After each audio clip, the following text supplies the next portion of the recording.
Saturate me in your anointing, my Jesus. Saturate me in your presence. I need more of your We anointing. need more of you.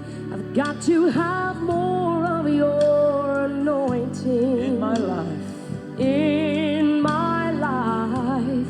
Saturate me, oh Lord, today. Come on, let's make it our prayer tonight. Saturate. Faly miaravantsika rehetra manonona ny fiadanana sy ny fahatsaran'ny Kristy anjaka sy hanapakatrany ao anivon'io tokantrano izay misy atsika rehetra na io fiainana izay misy ianao ao io. Amen. Sady eo anaty izay ihany koa dia tsy ho adiniko ny hiarahavantsika rehetra izay mpanaraka tsy tapaka mihitsy ny fandaharana izay arosonay ato anivon'ity page Facebook ity sy ny ato amin'ny YouTube dia aravaina manokana ianao. Velonaina atsika rehetra. Enona ianao voasambany koa mandrea ny fifampizarana ato androany dia arabaina fa tombontsoa lehibe indray no azon'ny velonaina androany ka afaka mifampizara noho ny amin'ny asan'Andriamanitra, noho ny amin'ny irak'Andriamanitra dia mifampizara sy mifankaheno isika. Voninahitra ho an'i Jesosy. Mpanetretena indray no hitongavanay sy ny rahavavy eto aminao androany, hitondra fifampizarana fohy araka an'izay efa hitanao eo amin'ny soratra lohateny eo ambony lohany amin'ny rahavavy eo ny hoe tombotsoa azo amin'ny fifadia-kanina. Tena marina tokoa ry havana, tena misy tombotsoa ny fifadia-kanina, ny firaisana amin'ny tompo amin'ny alalan'ny fifadia-kanina. Maro be ny tombotsoa azo fa homeko ny rahavavy ny zay hoentiny eto, zay hamiti-pitinany, zay tokony ho voaraisika, izany hoe mety hapahany ho azontsika ao anatin'izany na dia tsy izy iray manontolo aza dia ho arositsika izay fanontaniana izay mba ho apetraka antsika amin'ny rahavavy dia izy no andeha hamaly. Mety misy manitikitika ny sainao any, mety efa nifatahanina ianao dra zany reraka ihany eo atsitaka ihany zay tombotsoa aminazy ty. Za mivavaka, za ataoko daholo ty rehetra ty fa tsy hitako ihany dia aleoko ihany manao ny fanaoko.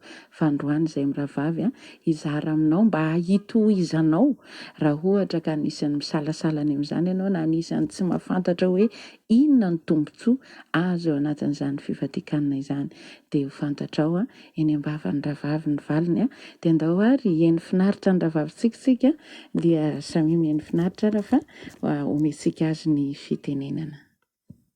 Eny ry Eva Malala, androantsika dia hijery manokana ny vokatra 5 azo avy amin'ny fifadia-kanina. Betsaka ny vokatra azo amin'ny fifadia-kanina fa teboka 5 ihany no jerentsika androany no tsika hivavaka. Sotranao izay iray eo, mbola namenao fotoana indray andray ny teninao. Tendreo ny lelako hiteny tahaka ny efa mahay.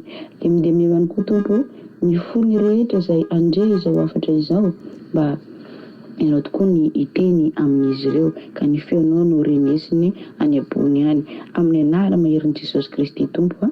Amen. Ny teboka 5 vokatra azo amin'ny fifadia-kanina. Ny fifadia-kanina voalohany indrindra aloha dia izany hoe fifadiana hanina. Tsy maintsy misy fandavana sakafo zany ao anatin'izay.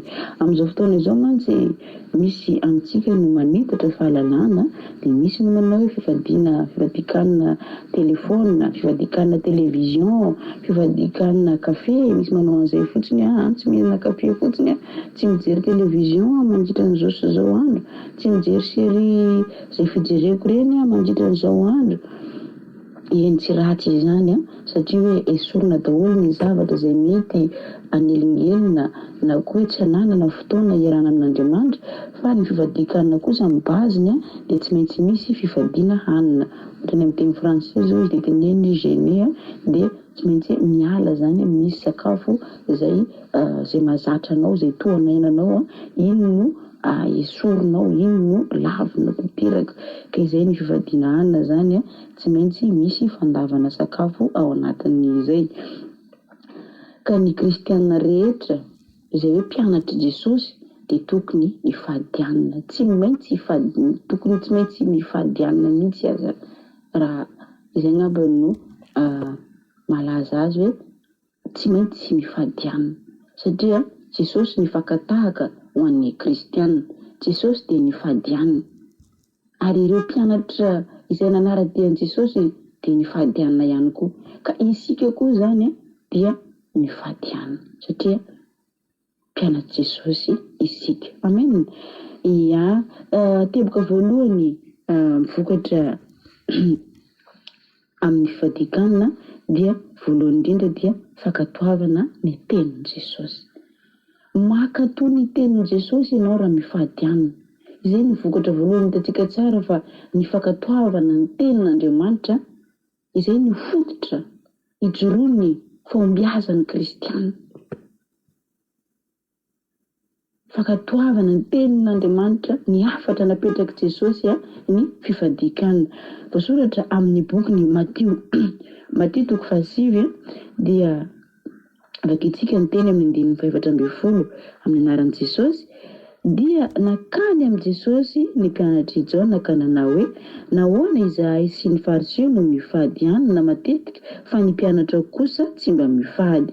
Ary hoy Jesosy taminy, moa mahay misaona va ny havan'ny mpapakatra raha mbola ao aminy ny mpapakatra, fa ho avy ny andro izay anesorana ny mpapakatra hiala aminy dia amin'izay vao hifady izy. Ho avy ny andro anesorana ny mpapakatra. Efa lasa Jesosy. Ka amin'izao fotoana izao zany ny mpianatra Jesosy dia mifady anina. Mankatoa izay afatra napetraka Jesosy izay hoe raha lasa ny mpapakatra dia ifady izy. Amen.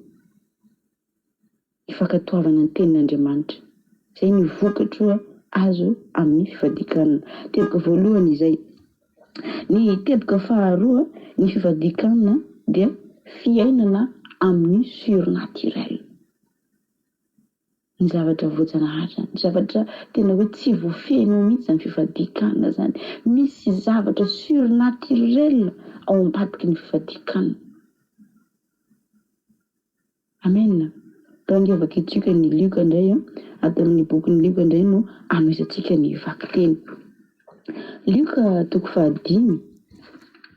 Luka toko 5 dia manomboka eo amin'ny andininy fa 23 no raisitsika ato amin'ny bokin'ny Luka toko 5 raha tsika mamaky rehefa hita ny tenin'Andriamanitra. Luka toko 5 dia andininy fa 23 amin'ny anaran'i Jesosy no amakiana azy. Fa ny divay vaovao dia tsy maintsy atao anaty siny hoditra vaovao. Tsy misy olona rehefa misotro ny divay ela no maniry ny vaovao, fa hoy izy ny ela no tsara. Ity nofotsika ity dia tsy mazaka ny hery ny fanahy masina. Tsy mazaka ny hery ny fanahy masina ka mba ahafahantsika misadapta amin'ny hery ny fanahy masina dia tsy maintsy mandany nofotsika itsika miditra amin'izay fifadikanana izay. Miaina amin'ny surnaturel itsika raha mazoto mifady anina.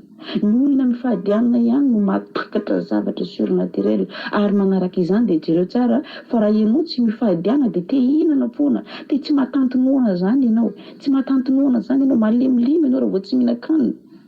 Fa rehefa mifady anina ianao dia tsaroanao mihitsy misy hery hafa tafiditra ao aminao, tanteraka aminao ilay tenin'Andriamanitra hoe tsy mofo ihany no iveloman'ny olona fa ny teny rehetra izay loka amin'ny vavan'Andriamanitra.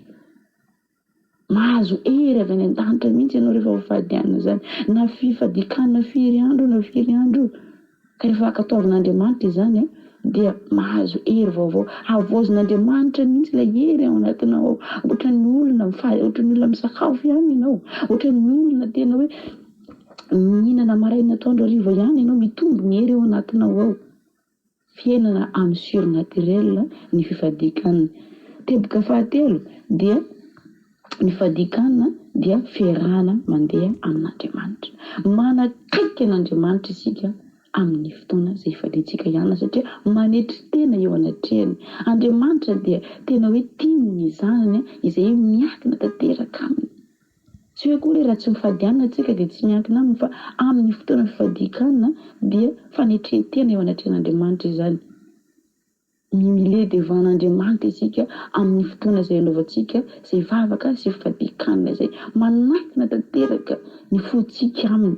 tahaka ny nataony Estera rehefa hiatrika ady mamay izy tena mory ny mpiarabelona taminy sy ny mpiaramanompo taminy andaotsika ifadianina 3 andro sy 3 alina satria mafy ny ady etrehany ka dia nasehony Andriamanitro raha tsy momba ianao dia tsy ho vitako ity. Zay ny fifadiakana.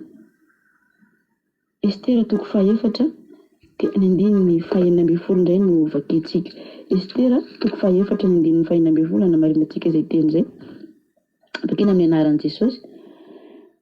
Mandehana ary vorio ny jiosy rehetra izay hita eto Sosona ary mifadihanina no ny amiko fa aza mihinana na misotro atelona na andro na alina ary izaho sy ny ankizy vaviko hifady toy izany koa ary amin'izany no hidirako ao amin'ny mpanjaka na dia tsy araky ny lalàna aza koa raha tahiny maty aho dia maty. Izay no ady atrehany mafy taminy izany satria hiatrika hoe anohitra ny lalàna an-tany izy ka dia niantso an'Andriamanitra izy Andriamanitro ratsy ny tananao mahery ny momba ahy dia ho faty aho kanefa raha maty aho dia maty ao anatrehanao. Fiarahana mandeha amin'Andriamanitra ny fifadiakana. No jerentsika koa ny amin'ny boky ny Joela 1 dia ny 4 vakia amin'ny anaran'i Jesosy. Mana masina andro fifadiakana, miantsoa fivoriana masina, angony ny loholona sy ny mponina rehetra amin'ny tany ho ao anatrehan'i Jehova Andriamanitra reo, koa andeha mitaraina amin'ny Jehova. Halleluia. Jehova mihitsy no miteny hoe mana masina andro fifadiakana, izany hoe fiekina andoha tanteraka amin'Andriamanitra ny fifadiakana. Fiarahana mandeha amin'Andriamanitra ny fifadiakana. Tsy engitrengitra fotsiny na koa hoe ny fiangonana mifoa te hifadianana raha tsy mila mifadianana intsony fa vitan'i Jesosy ny fifadiakana efa renesiny sorontsika daholo zany. Tsy arahavana. Ireo mpianatra dia ny fadianana, ireo apôstôly dia ny fadianana avokoa. Fa isika koa dia tokony hifadianana. Toy izany koa mbola voasoratra any amin'ny Ezra 4 koa dia mbola milaza an'izany hoe ny fadianana izy ireo ny antso ny tana maherin'Andriamanitra momba azy. Amen. Tebika 4 ny fifadiakana dia fanokana tena iaino ny fanahy masina. Indraindray tsika dia miaroaro be ny ao an-tsaintsika zany miteny ny zava-misy ny circonstance, miteny ny fotom-pisainantsika, miteny ny zavatra manodidina antsika ka amin'ny fotoana mifadianana dia manoka tena mihitsy ianao hoe ieno an'Andriamanitra androany, ieno ny feo an'Andriamanitra. Ka izay ny vokatsoa azo amin'ny fifadiakana ihany koa dia malalaka kokoa zany ny fienoana, ny fahenona ny tenin'Andriamanitra, ny feon'Andriamanitra ao anatin'ny fifadiakana. Misy révélation avy amin'Andriamanitra rehefa tena hoe manoka tena ianao hoe izaho androany dia hivavaka sy hifadianana. Manoka tena ho an'Andriamanitra, fanokana tena ho an'Andriamanitra ny fifadiakana. Mba henonao ny feony, mba handrenesana hoe inona marina moa zany fanapahan-kevitr'Andriamanitra amin'ny fiainako. Inona ny tena ilain'Andriamanitra amiko. Tebika 4 izay. Betsaka hoy aho ny tombotsoa azontsika amin'ny fifadiakana fa izay anaky 5 izay ihany no jerentsika androany ka tebika 4 izao. Asan'ny apôstôly 3 dia ny 2 indray no vakentsika amin'ny anaran'i Jesosy. Ary nanao fanompoam-pivavahana ho an'ny tompo sy ny fadianana ireo. Dia hoy ny fanahy masina atokany ho ahy Barnabasy sy Saoly hanao ny asa izay efa niantsoko azy. Ary rehefa nifadianana sy nivavaka ary nametra tanana taminy izy dia nandefa azy. Tao anatiny izy ireo zay hoe nanao fifadiakana amin'ny groupe izay no nisy ny révélation avy tamin'ny fanahy masina ka niteny manao hoe atokany ho ahy Barnabasy sy Saoly hanao ny asako. Mahafantatra bebe kokoa ny sitrapon'Andriamanitra isika ao anatin'ny fifadiakana. Mandre manokana ny tenin'Andriamanitra. Tsara ny mifadiana. Tsara ny mifadiana. Ary tsy misy fatiantoka izany. Tsy misy fatiantoka ny mandany sakafo indray mihinana, indroa mihinana, intelo mihinana. Tsy misy fatiantoka izany. fa ny zavatra tsoa zay azonao avy amin'izany kosa dia tena lehibe lavitra noho izay sakafo hohaninao fa raha mihinana anao mbola nona ihany inge avy eo. Fa raha mihinana sakafo avy amin'ny tompo kosa ianao dia tsy honoana mandrakizay, tsy misy fatiantoka izany. Teboka fahadimy jerentsika farany ny fifadiakana ihany koa dia ahafahana mandresy ny fanahy ratsy.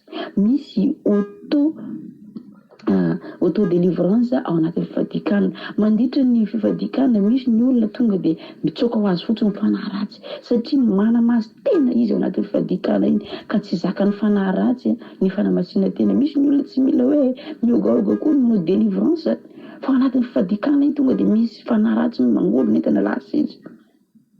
Dia fanahy masina fotsiny mirévélé amin'ilay olona avy eo hoe misy fanahy ohatr'izao ianao fa anatin'ny fifadiakana iny dia lasa izy.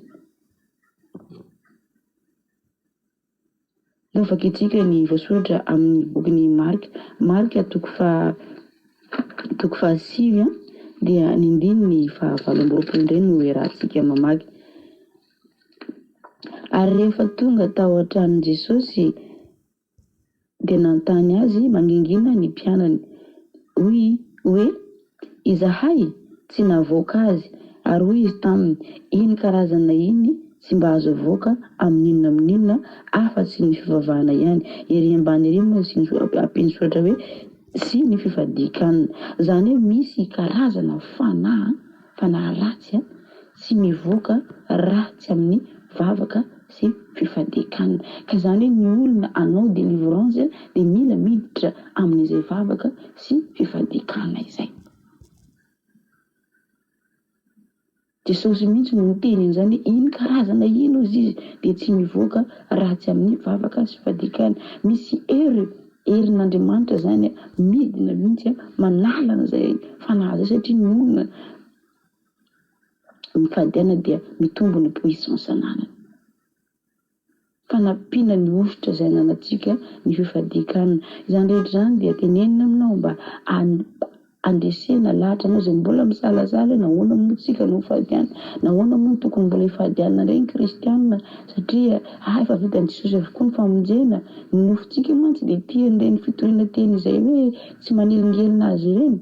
Ka tsarovy tsara fa zava-panahy ny fifadiakana ary Jesosy dia nametraka an'izay hafatra izay fa raha lasa ny mpapakatra dia mifady ny mpianatra. Amen.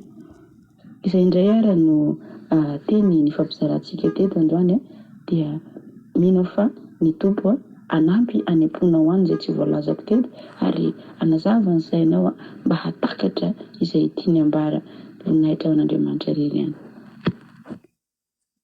Amen. Halleluja. Ia, makasitraka ny rahavavitsika nitondra izay famakafakana fohy izay karazany 5 ozy izy ny azony songainy tao anatin'izay fa maromaro ny tombotsoa izay azontsika ao anatina fifadiakana. Ka mamporisika anao ho anao izay misalasala na misy fanahina be na hoe matahotra sao dia maninina raha tsy misakafo. Rehefa tena te handroso ianao amin'ny ara-panahy dia hitanao misy fisokasokafana ao anatin'ny ara-panahinao rehefa miditra ao anatin'izay fifadiakana izay. Ny fitopitianany azy teo dia ny makasika eo amin'ny ara-panahy avokoa. Malato mandreny feon'Andriamanitra ianao, be dia be ny zavatra voatanisany teo. Fa izao hiditra kely ato amin'ny ara-nofo namafisako an'izany dia ny tombontsoa azon'ny nofosika amin'ny fifadiakana dia misy karazana toe-pahasalamana izay mitsiro azy ny ao anatinao ao. Ianao mety miezaka mitsabo-tena, ianao mety miezaka manao izay karazam-panafody rehetra, ohatra retim-bavony sy ny sisa, fa mahatsara vavony ihany koa ny fifadiakana. Satria karazana moteur koa ma tsy vavontsika io, mihina-kanina foana dia miasa be izy. Fa amin'ny fotoana mba mianto kely ianao dia mba hitanao hoe misy fikarakarana koa ny vavoninao. Ny amin'ny vatanao, ianao raha be lanja be ianao dia rehefa mazoto ianao miditra fifadiakana dia misy fotoana mihena koa ny lanjanao. Izany akory tsy midika hoe anao karazana régime ndray ianao zany anao fivadikana tsy mibanao anatin'ny sainao ny ara-nofinao raha hanao an'ilay izy fa de za ianao nefa ny tompo no nitarika anao nampanao anao an'izay de manome hery anao izy fa mahazo tombotsoa avokoa na ny ara-nofinao na ny ara-panahinao mazava ho azy. De nina ihany koa ny karazana lotoloto rehetrarehetra ny anatisika any de mivoaka amin'ireny fotoana ireny satria misy zavatra tokony ho diovina any. De rehefa miditra amin'ny sehatra an'izay fivadikana zay anao de be da be ny zavatra voakarakara ny tompo zany voaregle avokoa ny toe-pahasalamanao. De ny ao anatin'izay koa ny endrikao. Ny tarehinao lasa malandilandina ohatra ny tsaratsara kely ohatra ny olona avy ny fana ohatra tsika rehefa ny olona teraka ny vehivavy no nefa miteraka moa zany ao anatin'ilay izy de tena hoe malandilandina ohatra ny tsaratsara endrika reny zany ianao. Be da be ny tombotsoa zany fa tsy izay ny tadiavinao de mba ho tsara endrika mba hialako an'ity crème ny tarehako ity hialako an'ity karazana zavatra ataoko amin'ny tarehy ity de andehanao an'izay raha vao zay tsy na de menana sakafo ihany satria tsy izay ny tanjona ao anatin'ilay izy. Ianao zany misy zavatra araka ny tenin-davavy teo hoe misy karazana iny karazana iny tsy afaka raha tsy mifivadikana zany hoe misy karazana zavatra efa miady mafy ianao anatin'ilay izy efa tsy mety ahitanao solution efa tena ela ny tadiavanao solution na koa iny andrasanao ny tompo fa tsy hitanao mihitsy n'izay hevitra fa zao midira ao anatin'ny fivadikana fa ao iny karazana iny no afaka manafaka zavatra maro be zany.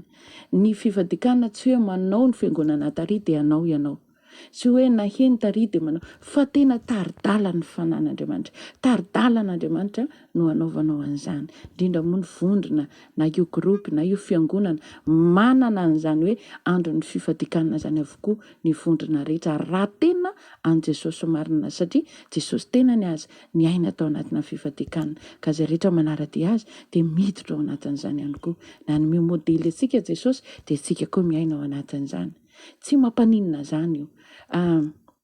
Misy fotoana misy karazana ady tsoriko vavolombelona fohy nisy fotoana ny anadahako sy ny sobaviko nandalo karazana olana zay niakatra hatrany amina hoe tribunaly efa ady mafy karazana fitorian'olona zany zavatra endrikendrika sy ny hoe zavatra sy amin'ny normal zany no nanendrikendren'olona azy ireo tamin'izany fotoana zany navadiky le olona zany le izy de le olona tokony toriana de izy ndray nitory anreto sobako sy anadahako reto de niditra tany amin'ny prison izy ireo tamin'izany de efa niakatra tribunaly amin'izay de tamin'ny fotoana hoe hidiran'izy ireo hiakatra tribunaly amin'izay de niara-ny fatihanina zay menakavy hatramin'ny ankizy kely tsy nisy sakafo nandrahoana tao an-trano fa tonga de niara-ny fady ny mpianakavy niara-ny fady hanina avokoa ary rehefa ny fady de tsy hoe ny fady fotsiny fa niaina tao amin'ny natolona vavaka niaina tao amin'ny fiainam-bavaka zany ilay fisakafoanana iny soloana vavaka fa voninahitra ao an Jesosy fanandresy izahay ny tomobila izay fitondrany-jareo tany Tanimora efa niandry tao ivelany tao fa nivoaka ny fandresena satria tamin'ny analan'ilay herim-bavaka nisy karazany zavatra efa ady sarotra ny lalovanao anatin'ilay izy de rehefa nivonina ianao na fohy sakafo nofo ianao na fohy teny ianao niditra ao anatin'izay fivadikana izay de iny le tanteraka le tendravavy teo iny karazan'iny any amin'ny fivadikana avao hitanao le solution nandresy izay tamin'izay nody moramora izy ireo tsy niditra ny amponjany ary ny olona nanao azy koa raha taty afara no voarohirohy tao anatin'ilay izy ny tiana tenena de zao hoe ny Andriamanitra tsika Andriamanitra tompony hery sy ny fahefana rehetra ka manampy anao izy ary miditra nitsehatra izy amin'ny zavatra rehetra rehefa mahony teny ianao miditra amin'ny fivadikana io. Marobe misy olona koa mety hoe marary de ozy izy hoe za tsy fadana fa zany ke mihinana fanafody tsy mety raha vao tsy mihinan-kanina satria ty fanafody io mihinana vavony be za te aprisika anao midira anao amin'ny fivadikana. Mamako mbola mitohy ny fijoroana vavolombelona mamako niteraka izay manana olana resaka tension izy de mandra-pahafatiny mila mihinana fanafody izy fa za miteny aminao fa rehefa nijoro mamako ary niteny hoentiko ambavaka teo izy fa za tsy hinana no mandra-pahafatiko zany de niditra izy tamin'ny fivadikana tsy nikasika izy fanafody rano fotsiny sotroiny voninahitra ao an Jesosy mbola mandraka androany mbola mijoro zany mamako zany efa impiry niditra hôpitaly zany noho ny amin'ny resaka tension fa mbola mijoro izy ary matanjaka tsara izy voninahitra ao an'Andriamanitra. Misy karazan-javatra izay hidiranao etapy amin'ny fahonoana tena amin'ny fifadikanana fa ho reglen'Andriamanitra ny zavatra rehetra eo amin'ny fiainanao. Azahoantsika tombotsoa lehibe ny vavaka sy ny fifadikanana. Dia efa voatanisana vavy teo hoe tsy ny sakafo ihany ny vadiana, ao koa moa ireo mifady zava-kafa natao hoe mifatana dia mifady an'tisy azonao reglena avokoa izay rehefa tafiditra ianao amin'ny tompony mazava ho azy sady tsy hikitika telefona ianao, tsy hijery tele ianao, tsy ianao an'ity, tsy ianao an'ity satria maninona iray amin'ny tompo. Izany hoe automatika ianao izany dia efa adinao ny zavatra rehetra satria nahono tena ianao hivavaka sy hivady hanina. Minao fa voarainao ny hafatra narosony amin'ny rahavavy teto ka tonga anao tsy salasala tsony ahony tena amin'izany fifadikanana izany. Dia ho hitanao manatra mafy fotsiny na indrim-pandeha azy. Na ray andro fotsiny tsy maninona tapakandro. Rehefa manao anao tapakandro dia lasa ray andro manaraka. Rehefa vitanao ny ray andro hoe maraina parivany andro ndanandray miditra amin'ny alina. Dia sady alina no atoandro izany hoe zoro et nuit. Tena hoe midira lalina. Fa vitanao io vitany hafa ve tsy ho vitanao Jesosy hanome hery anao, aporisika ianao aho, aza asiana fisalasalana sy fanahiana fa raha te azon'ny tombotsoa rehetra avy amin'ny fanahy masina, avy amin'ny Jesosy ianao dia midira ao anatin'izany fa hiditra an-tsehatra koa Jesosy. Dia regle ny any anatiny sy ety ivelany eo amin'ny lafim-piainanao Jesosy. Amen. Ho an'ny Tompo voninahitra misaotra anao izay mankatoa mandray izany fizarana foy izay narosina amin'ny rahavavy teo izay ary manentana anao ihany koa dia tsy adino mandrakariva ny manentana antsika rehetra mba hisabony ny pejintsika amin'izay fotoana izay ianao rehefa amin'ny andro hafa koa misy koa mifandarana arosina eto avy hatrany dia mahita notification ianao amin'ny telefona anao satria maninona ny sabonena izay manipejintsika ianao. Dia tahiny tompo daholo ianao izay mankatoa indrindra na azo tombony amin'izao fifampizarana izao. Halleluja. Amen.